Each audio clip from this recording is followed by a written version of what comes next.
اللہ کے پیغمبر صلی اللہ علیہ وسلم نے فرمایا ان المیت یعذب ببکاء اہلہ علیہ، میت کے اوپر رونے والے لوگ، میت کے اوپر نوحہ کرنے والے لوگ، چیخو پکار کرنے والے لوگ، اشعار پڑھنے والے لوگ، گلے پھاڑ پھاڑ کے بیان کرنے والے لوگ جس وقت میت کے اوپر بیان کرتے ہیں یعذب، اس میت کو بھی عذاب ہوتا ہے۔ اب ان سے یہ روایت آتی ہے، وہ کہتے ہیں کہ اللہ کے پیغمبر صلی اللہ علیہ وسلم نے ایسے فرمایا۔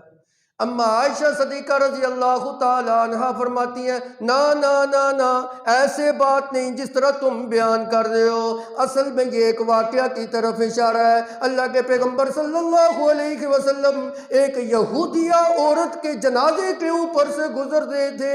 آپ نے دیکھا اس میتہ کے اوپر یہودی رو رہے ہیں، چیخو پکار کر رہے ہیں، بیان کر رہے ہیں، اشعار پڑھ رہے ہیں۔ اور جیسے ہمارے آج کل جو نہ ہوتا ہے جی،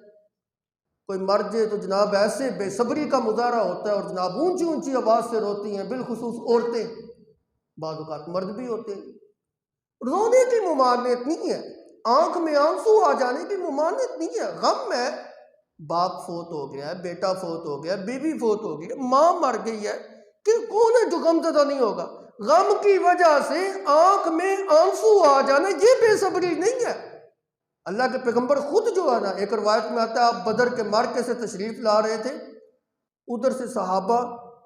جنت البقیع کے اندر سے نکل گئے، یہ کہاں سے آ رہے ہیں؟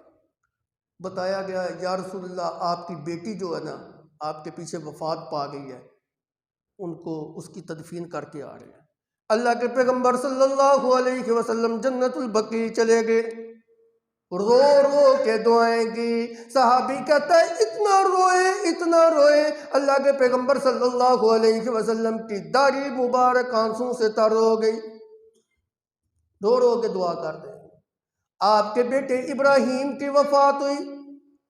آنسو جو نہ بہہ رہے ہیں، چہرے کے اوپر سے گر رہے ہیں، آنسو کا آ جانا یہ بے صبری کی علامت نہیں، یہ تو محبت، فرط محبت اور جذبات کی وجہ سے آ ہی جاتے ہیں، آنے ہی آنے ہیں۔ اس میت کے ساتھ محبت ہوتی ہے، قریبی رشتہ داری ہوتی ہے۔ جو ممانعت ہے وہ ممانعت اس چیز کی ہے کہ میت کے اوپر بیٹھ کے یہ جو طرح طرح کے اشعار پڑھتے ہو، گن گاتے ہو اور جو ہے نا بیان کرتے ہو اور چہروں کو پیٹتے ہو اور پتہ نہیں کیا کچھ خرافات کرتے، اس چیز کی ممانعت۔ جنازہ اٹھا کے لے جایا جاتا ہے، پیچھے سے جناب عورتیں گلی کی دوسری گلی تک جو ہے وہ پیچھے آتی جاتی۔ اللہ کے پیغمبر صلی اللہ علیہ وسلم ایک جنازے کے ساتھ جا رہے تھے، دیکھا ایک عورت بھی جو نہ جا رہی، آپ نے ڈانٹا اس کو، کدھر آ رہی ہے، چلو واپس، اور اتنی دیر تک جنازہ پر حیا نہیں جتنی دیر تک وہ عورت نظر سے اوجھل نہیں ہوگی۔ اور ہماری حالت کیا ہوتی ہے، میت دی بیٹی آئیے جی، امریکہ تو آئیے جی، یہ واسطے میت تھلے رکھو جی، وہ سدھی قبرستان آ گئی جو اتھے وہ منہ بہایا جا رہا ہے۔ عرض یہ کر رہا تھا، اما عائشہ صدیقہ نے روایات کا اصل معنی اور مفہوم بیان کیا کہ وہ یہودیہ عورت کا جنازہ جا رہا تھا، اس کے اوپر کچھ لوگ رو رہے تھے۔ اللہ کے پیغمبر صلی اللہ علیہ وسلم نے فرمایا میت کو تو عذاب ہو رہا ہے، یہ بھی رو رہے ہیں، یہ مطلب نہیں تھا ان کے رونے کی وجہ سے عذاب ہو رہا ہے۔ آپ نے فرمایا میت کو تو عذاب اس لیے ہو رہا ہے کہ اس نے اسلام کو قبول نہیں کیا، کفر کی حالت کے اندر مر گئی ہے، اور یہ اوپر رو رہے ہیں۔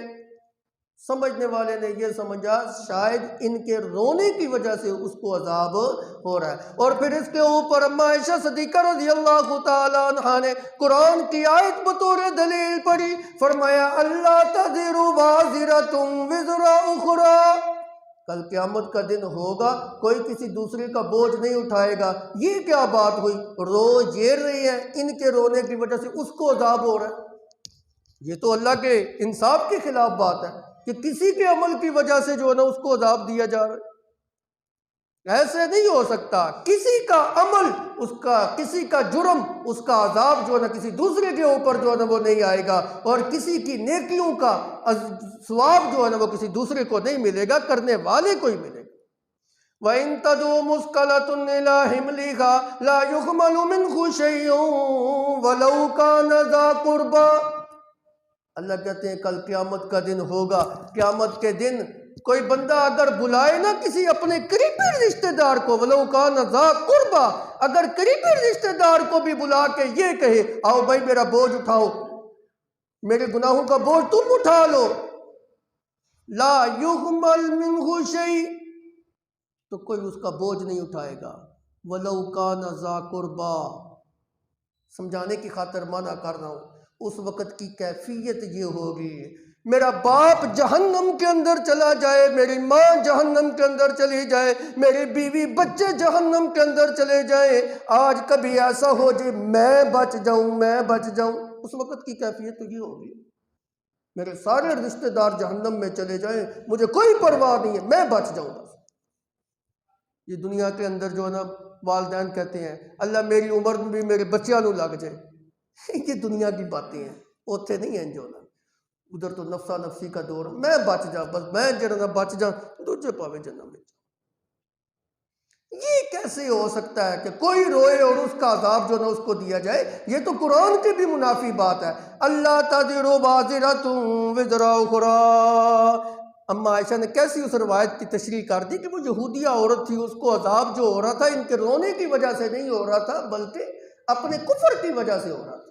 کسی کے رونے کی وجہ سے میت کو عذاب نہیں ہوتا۔ ایک اور روایت کے اندر آتا ہے، حدیث مبارکہ کے اندر آتا ہے بدشگونی